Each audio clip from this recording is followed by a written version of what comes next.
Welcome.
ಏನ್ರು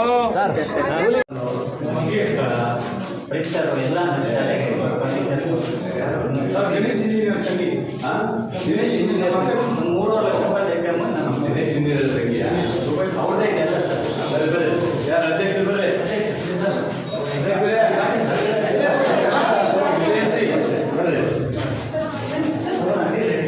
ನೀವು ಬರ್ರಿ, ಎಲ್ಲ ಬರ್ರಿ.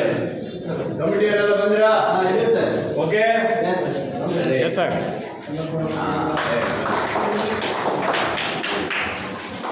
ನೋಡಿ, ಹಳೆ ವಿದ್ಯಾರ್ಥಿಗಳು ಸಾಧನೆ ಮಾಡಿದರೆ ಏನು ಬೇಕಾದ್ರೂ ಮಾಡ್ಬೇಕು. ನೋಡಿದ್ರ ಅವ್ರಿಗೊಂದು ಅಭಿನಂದನೆ ಲೆಟರ್ ಕಳಿಸ್ಬಿಡಪ್ಪ. ನಾವೊಂದು ಮಾಡಿ ಕಳಿಸ್ಬೇಕು ಸಾಹೇಬ್ ಕಡೆಯಿಂದ. ರವಿ ಅವ್ರಿಗೊಂದು ಅಭಿನಂದನೆ ಲೆಟರ್ ಕಳಿಸ್ಬಿಡು. ಎಲ್ಲರೂ ಅವರೇ, ವೈರಿಂಗ್ ಸಮೇತ, ಪೇಂಟಿಂಗ್ ಎಲ್ಲ ಅವರೇ, ಈ ಚೇರ್ ಸಮೇತ ಆ ಥರ ಬರ್ಬೇಕ್ರಿ. ಅವರೇ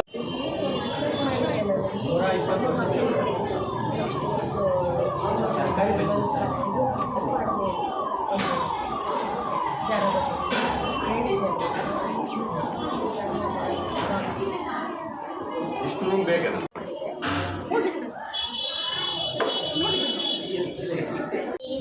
ಲಕ್ಷ ಲಕ್ಷ ದೀಪಾರ್ಚನೆ ದಿವ್ಯ ಗಣಪತಿ, ಕೋಟಿ ಕೋಟಿ ನಮನ ನಿನಗೆ ಮಹಾಗಣಪತಿ. ಲಕ್ಷ ಲಕ್ಷ ದೀಪಾರ್ಚನೆ ದಿವ್ಯ.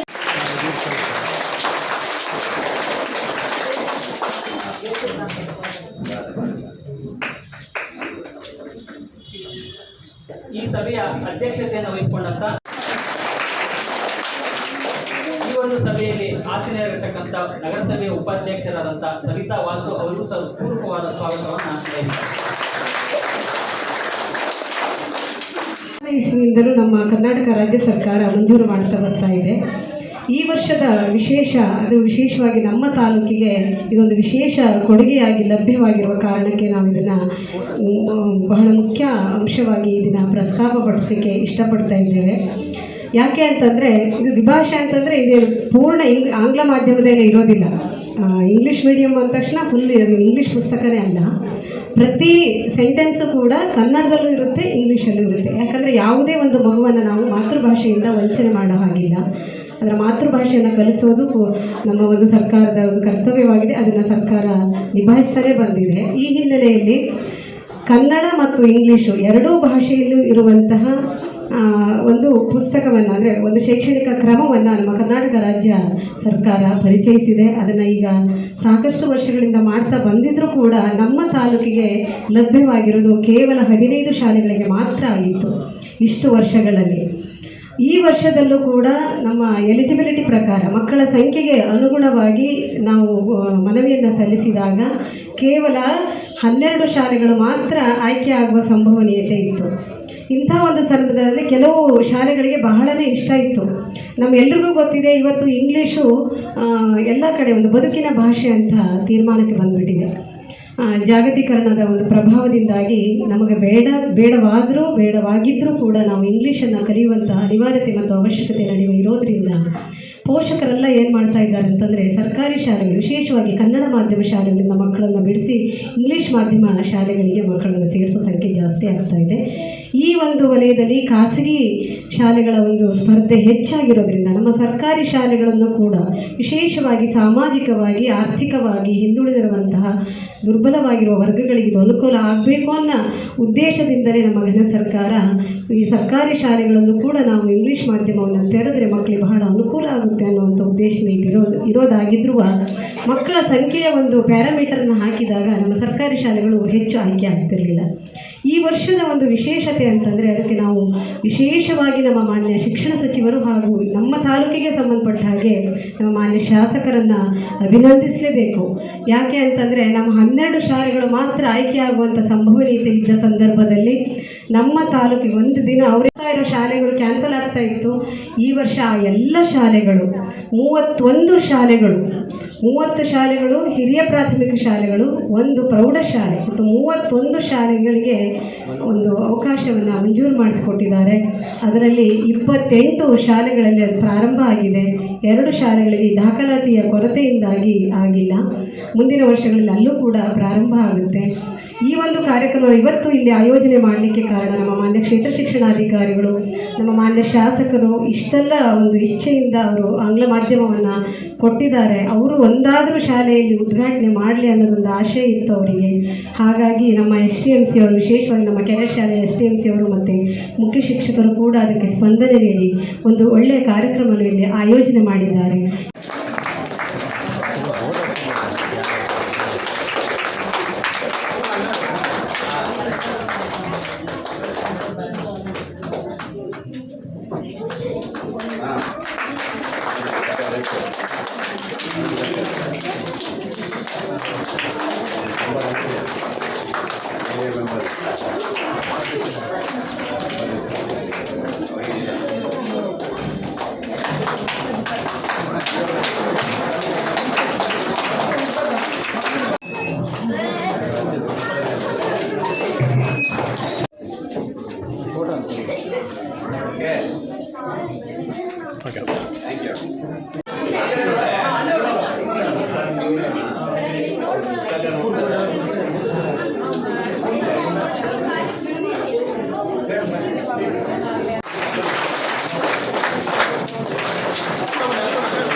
ಶಾಲೆಯನ್ನು, ಇಂಗ್ಲೀಷ್ ಮಾಧ್ಯಮ ಶಾಲೆಯನ್ನು ಇವತ್ತು ಕರ್ನಾಟಕ ಸರ್ಕಾರದ, ರಾಜ್ಯ ಸರ್ಕಾರ ಇವತ್ತು ಬಿಡುಗಡೆ ಮಾಡಿದೆ.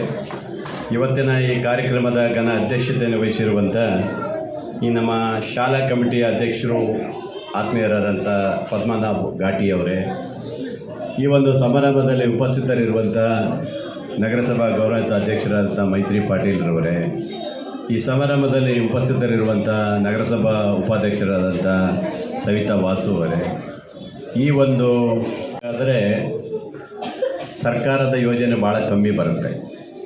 ಆದರೆ ಯಾರಾದರೂ ಮನಸ್ಸು ಮಾಡಿದರೆ ಒಂದು ಶಾಲೆಯನ್ನು ಎಷ್ಟು ಎತ್ತರಕ್ಕೆ ಬೇಕಾದರೂ ತೆಗೆದುಕೊಳ್ಬೇಕಾದ್ರೆ ಇವತ್ತು ದಾನಿಗಳು ಕೊಟ್ಟಂತೆ ನಿಮಗೆಲ್ಲರೂ ಸಾಕ. ಇವತ್ತು ನಾನು ಸರ್ಕಾರಿ ಮಾದರಿಯ ಶಾಸಕರ ಮಾದರಿ ಶಾಲೆ ಬಸವಪ್ಪ, ಆ ಶಾಲೆಗೆ ಇಂಗ್ಲೀಷ್ ಮಾದರಿಯ ಶಾಲೆಯನ್ನು ನಾವು ಕೊಟ್ಟಾಗ ಅಲ್ಲಿ ಭಾಳ ಮಕ್ಕಳ ಸಂಖ್ಯೆ ಕಮ್ಮಿ ಇತ್ತು. ಇವಾಗ ಸುಮಾರು 400 ಚಿಲ್ಲರೆ ಮಕ್ಕಳಾಗಿದ್ದಾರೆ, 450 ಮಕ್ಕಳಾಗಿದ್ದಾರೆ. ಅಂದರೆ ಭಾಳ ಡಿಮ್ಯಾಂಡ್ ಆಯಿತು. ಹಳ್ಳಿಯಿಂದ ಬರುವಂಥ ಭಾಳಷ್ಟು ಮಕ್ಕಳು ಆ ಶಾಲೆಗೆ ಆಕರ್ಷಿತರಾಗಿ ಬರೋಕ್ಕೆ ಶುರು ಮಾಡಿದರು ಮತ್ತು ಒಳ್ಳೆಯ ಶಿಕ್ಷಣವನ್ನು ಕೊಡ್ತಿದ್ದಾರೆ. ಅಂದರೆ ಇವತ್ತು ಇಂಗ್ಲೀಷ್ ಮಾಧ್ಯಮ ಇವತ್ತು ಮಕ್ಕಳಿಗೆ ಬೇಕಾಗಿದೆ, ಪೋಷಕರಿಗೂ ಬೇಕಾಗಿದೆ. ಹಾಗಾಗಿ ಏನಾಗಿದೆ, ನಮ್ಮ ಕನ್ನಡ ಶಾಲೆಯನ್ನು ಭಾಳಷ್ಟು ಜನ ಬಿಡ್ತಾ ಬಂದುಬಿಟ್ಟು ಕೆಲವು ಶಾಲೆಯಲ್ಲಿ 15-20 ಮಕ್ಕಳಾಗ್ಬಿಟ್ಟಿದ್ದಾರೆ. ಎಲ್ಲರಿಗೆ ಏನಾಗಿದೆ, ಈಗ ಮಕ್ಕಳು ಒಳ್ಳೆ ಇಂಗ್ಲೀಷ್ ಮಾತಾಡಬೇಕಂತೇಳಿ ಪ್ರೈವೇಟ್ ಶಾಲೆಗಳಿಗೆ ಕಳ್ಸೋಕ್ಕೆ ಶುರು ಮಾಡಿಬಿಟ್ರು. ಪ್ರೈವೇಟ್ ಶಾಲೆಯಲ್ಲಿ ಹೋದರೆ ಒಂದು ತಿಂಗಳಿಗೆ 2-2.5 ಸಾವಿರ ರೂಪಾಯಿ ಅವರಿಗೆ ಇದು ಕೊಡಬೇಕೇನು, ಡೊನೇಷನ್ ಇರುತ್ತೆ. ಅಲ್ಲಿ ತಿಂಗಳ ಫೀಸ್ ಬೇರೆ ಇರುತ್ತೆ, ಡೊನೇಷನ್ ಬೇರೆ ಕೊಡಬೇಕು. ಅವರು ಬಟ್ಟೆ ಅಂತ ಹೇಳಿ, ಪುಸ್ತಕ ಅಂತ ಹೇಳಿ ಅದಕ್ಕೆ ಬೇರೆ ತೊಗೊಳ್ತಾ ಕನಿಷ್ಠ ಅಂದರೆ ವರ್ಷಕ್ಕೆ ಇಷ್ಟಂತ ಆಗುತ್ತೆ. ಆದರೆ ಕರ್ನಾಟಕದಲ್ಲಿ ಕನ್ನಡ ಶಾಲೆಗಳಿಗೆ ಪ್ರಾಥಮಿಕದಿಂದ ಇವತ್ತು ಕಾಲೇಜಿಂದಲೂ ಇರ್ಬೋದು, ಇವತ್ತು ಭಾಳ ಕಮ್ಮಿ, ನಿಮ್ಗೆ ಏನೂ ಇಲ್ಲ. ನೀವು ಮಕ್ಕಳನ್ನು ಶಾಲೆ ಕಳಿಸೋದು ಒಂದು ಬಿಟ್ಟರೆ ನೀವು ಏನೂ ಕೊಡುವಂಥ ಪ್ರಶ್ನೆನೇ ಬರೋದಲ್ಲ. ಯಾಕಂದರೆ ಇವತ್ತು ರಾಜ್ಯ ಸರ್ಕಾರ ಹೊಸದಾಗಿ ಮತ್ತೆ ಮಕ್ಕಳಿಗೆ ಬಿಸಿ ಊಟದ ಜೊತೆಗೆ ಪೌಷ್ಟಿಕ ಆಹಾರ ಸಿಗಬೇಕಂತ ಹೇಳಿ ಇವತ್ತು ಮೊಟ್ಟೆ ಕೊಡಲಿಕ್ಕೆ ಶುರು ಮಾಡಿದ್ದಾರೆ. ಅದರ ಜೊತೆಗೆ ಮೊಟ್ಟೆ ತಿಂದ ಇರುವಂಥವರಿಗೆ ಬಾಳೆಹಣ್ಣು ಕೊಡಬೇಕು, ರಾಗಿ ಮಾಲ್ಟ್ ಕೊಡಬೇಕು ಅಂತಲೂ ಸಹ ಶುರು ಮಾಡಿದ್ದಾರೆ. ನೆಕ್ಸ್ಟ್ ಹಾಲು ಕೊಡಬೇಕು ಅಂತೇಳಿ ಈಗಾಗಲೇ ಮುಂದೆ ಶುರು ಮಾಡ್ತಾರೆ. ಅಂದರೆ ಮಕ್ಕಳ ಪೌಷ್ಟಿಕ ಆಹಾರದಲ್ಲಿ ತೊಂದರೆ ಆಗಬಾರ್ದು.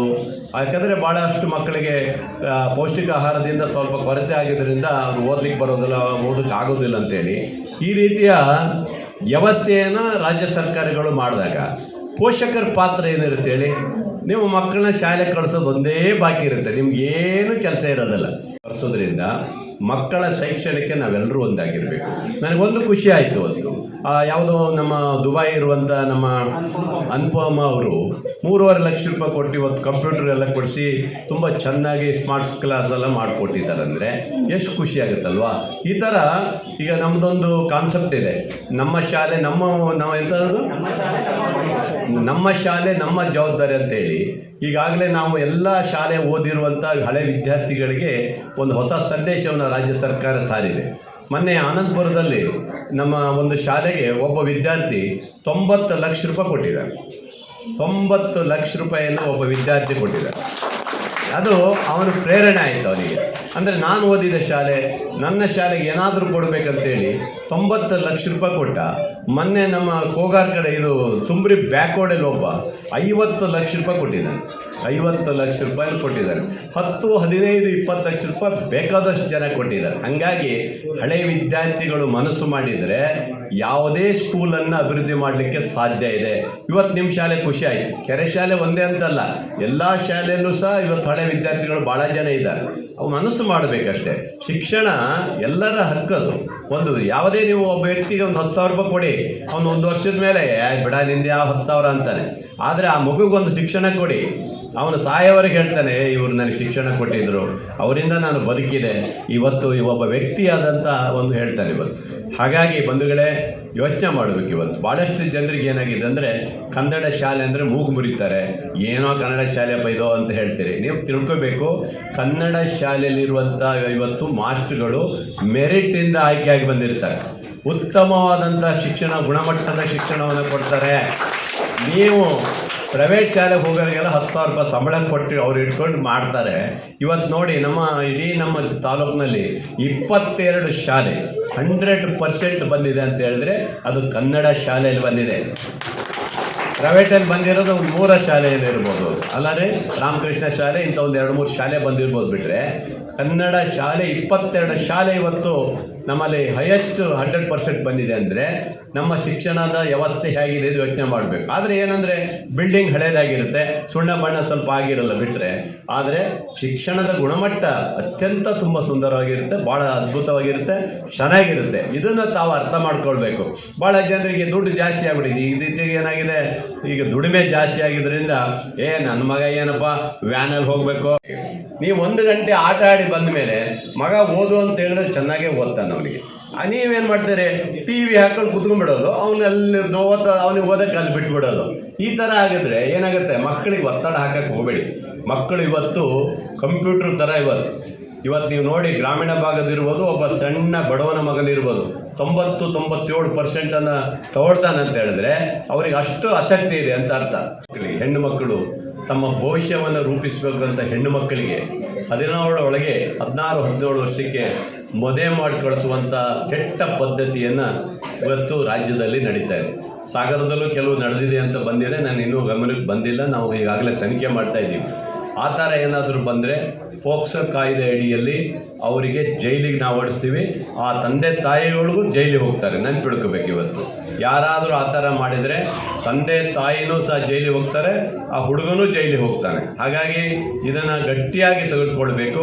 ಈ ಥರ ಘಟನೆಗಳು ಯಾವತ್ತಾದರೂ ನಿಮ್ಮ ಗಮನಕ್ಕೆ ಬಂದರೆ, ಅಕ್ಕಪಕ್ಕದಲ್ಲಿದ್ದರೆ ನೀವು ಸುಮ್ಮನೆ ಇರೋದಲ್ಲ, ಒಂದು ಅರ್ಜಿ ಬರೆದು ಅಥವಾ ಯಾರಿಗಾರು ಒಂದು ಫೋನ್ ಮಾಡಿ ಹೇಳಿದರೆ ಅವ್ರ ಮೇಲೆ ನಾವು ಕ್ರಮ ತಗೊಳ್ಳೋಕ್ಕಾಗುತ್ತೆ. ಇಂಥ ಕೆಟ್ಟ ಪದ್ಧತಿಯನ್ನು ದಯವಿಟ್ಟು ನಮ್ಮ ರಾಜ್ಯದಲ್ಲಿ ನಡೆಯೋದು ಬಿಡೋದು ಬೇಡ. ಹೆಣ್ಣು ಮಕ್ಕಳು ಬದುಕಬೇಕು, ಹೆಣ್ಣು ಮಕ್ಕಳು ಭವಿಷ್ಯದಲ್ಲಿ ಒಳ್ಳೆಯ ವಿದ್ಯಾರ್ಥಿ ಆಗಬೇಕು. ಅವಳು ಸಹ ಈ ಸಮಾನತೆ ಹಕ್ಕಿದೆ ಅವಳಿಗೆ. ಅಂದರೆ ಪುರುಷರಿಗೆ ಏನು ಸಮಾನತೆ ಇದೆ ಅದೇ ಥರ ಹೆಣ್ಣು ಮಕ್ಕಳಿಗೂ ಸಮಾನತೆ ಹಕ್ಕಿದೆ. ಅವಳು ಸಹ ಬದುಕಲಿಕ್ಕೆ ಅವಕಾಶ ಇದೆ. ಅಂಥ ಒಂದು ಅವಕಾಶವನ್ನು ತಾವೆಲ್ಲರೂ ತಾವು ಮಾಡಿಕೊಡ್ಬೇಕು ಭವಿಷ್ಯದಲ್ಲಿ ಅಂತ ಮಾತನ್ನು ಹೇಳಿದೆ. ಹೋಗ್ದರದಲ್ಲಿ ಏನೇನಿದೆ ಅನ್ನೋದ ನಿಮಗೆಲ್ಲರಿಗೂ ಗೊತ್ತಾಗುತ್ತೆ. ದಯವಿಟ್ಟು ಕೈ ಮುಗಿದು ಕೇಳ್ತೀನಿ, ಈ ಥರ ಘಟನೆಗಳು ಆಗಲಿಕ್ಕೆ ಯಾರೇ ಪೋಷಕರೇ ಆಗಲಿ, ಯಾರೇ ಹೆಣ್ಮಕ್ಳೇ ಆಗಲಿ ಆ ಮಗುಗೆ ಬಿಡಬೇಡಿ ಅಂತ ಮಾತನ್ನು ಇವತ್ತು ಹೇಳಕ್ಕೆ ಇಷ್ಟಪಡ್ತೀನಿ. ನಮ್ಮ ಶಾಲೆಯಲ್ಲಿ SMC ಅಧ್ಯಕ್ಷರಾಗಿ ನಮ್ಮ ಶಾಲೆಯ ಎಲ್ಲ ಶೈಕ್ಷಣಿಕ ಅಭಿವೃದ್ಧಿಗೆ ಸಹಕರಿಸಿದಂಥ ಶ್ರೀಯುತ ಕುಮಾರ್ ಎಂಬುವರಿಗೆ ನಮ್ಮ ಶಾಲೆ ಪರವಾಗಿ ಒಂದು ಚಿಕ್ಕ ಅಭಿನಂದನೆಯನ್ನು ಮಾಡ್ತಾರೆ. ಅದನ್ನು ಶಾಸಕರಿಂದ ಮಾಡಬೇಕಾಗಿದೆ.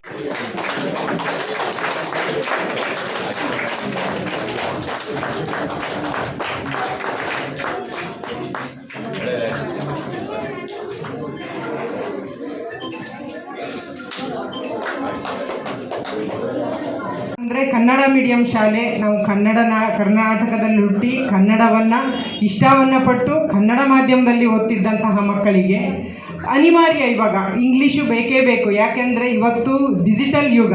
ನಾವು ಮುಂದೊಂದು ದಿನ AI ನಾವು ಹೋಗ್ತಾ ಇದ್ದೀವಿ. ಅಂದರೆ ಆರ್ಟಿಫಿಷಿಯಲ್ ಇಂಟೆಲಿಜೆನ್ಸಿಗೆ ನಾವು ಅದನ್ನು ತೊಡಗಿಸ್ಕೊಳ್ಳೇಬೇಕು. ಅಂಥ ಒಂದು ಯುಗದಲ್ಲಿದ್ದಾಗ ಇಂಗ್ಲೀಷ್ನ ಅವಶ್ಯಕತೆ ಇದೆ. ಊಟದ ಜೊತೆ ಉಪ್ಪಿನಕಾಯಿ ಥರ ಇದನ್ನು ನಿಮಗೆ ಇಂಗ್ಲೀಷ್ ಗೊತ್ತಿರಲಿ ಅಂತ ಹೇಳಿಬಿಟ್ಟು ಕನ್ನಡ ಮಾಧ್ಯಮ ಶಾಲೆಗಳಿಗೆ ಇಂಗ್ಲೀಷನ್ನು ನೀವು ಅಳವಡಿಸ್ಕೊಳ್ಳಿ ಅಂತ ಹೇಳಿ ರಾಜ್ಯ ಸರ್ಕಾರದಿಂದ ಇದನ್ನು ಮಾಡಿಕೊಟ್ಟಿರ್ತಕ್ಕಂಥದ್ದು ತುಂಬ ಹೆಮ್ಮೆಯ ವಿಷಯ. ಇದನ್ನು ನೀವು ಕಲ್ತ್ಕೊಂಡು ಇಂಗ್ಲೀಷ್ನಲ್ಲಿ ನಿಮಗೆ ಬೇಕಾದಂಥ ಈಗ ಕಂಪ್ಯೂಟರ್ ಜಗತ್ತಿಗೆ ಬೇಕಾದ ಜ್ಞಾನವನ್ನು ನೀವೆಲ್ಲರೂ ಕೂಡ ಮಕ್ಕಳು ಪಡ್ಕೊಳ್ಳಿ ಅಂತ ಹೇಳ್ತಾ, ಕನ್ನಡವನ್ನು ಯಾವತ್ತೂ ಮರಿಬೇಡಿ. ಕನ್ನಡದ ಕರುನಾಡಿನ ಮಕ್ಕಳಾಗಿ ನೀವು ಎಲ್ಲೇ ಹೋದರೂ ನೀವು ನಮ್ಮ ಕನ್ನಡದ ಅಭಿಮಾನವನ್ನು ಇಟ್ಕೊಳ್ಳಿ. ಜೊತೆಗೆ ಇಂಗ್ಲೀಷನ್ನು ಜೊತೆಯಲ್ಲೇ ಅದನ್ನು ಬಳಸ್ಕೊಂಡು ನೀವೆಲ್ಲರೂ ಕೂಡ ಉತ್ತಮ ನಮ್ಮ ಭಾರತದ ಸಂಸ್ಕೃತಿಯನ್ನು ಉಳಿಸುವಲ್ಲಿ ಮಕ್ಕಳ ಪಾತ್ರ ತುಂಬ ಇರ್ತದೆ. ಹಾಗಾಗಿ ನೀವೆಲ್ಲರೂ ಕೂಡ ನಮ್ಮ ಸಂಸ್ಕೃತಿಯನ್ನು ಉಳಿಸಿ ಬೆಳೆಸುವಂತಾಗಲಿ ಅಂತ ಹೇಳಿಬಿಟ್ಟು ನಾನು ಈ ಮುಖಾಂತರ ಹೇಳ್ತೇನೆ.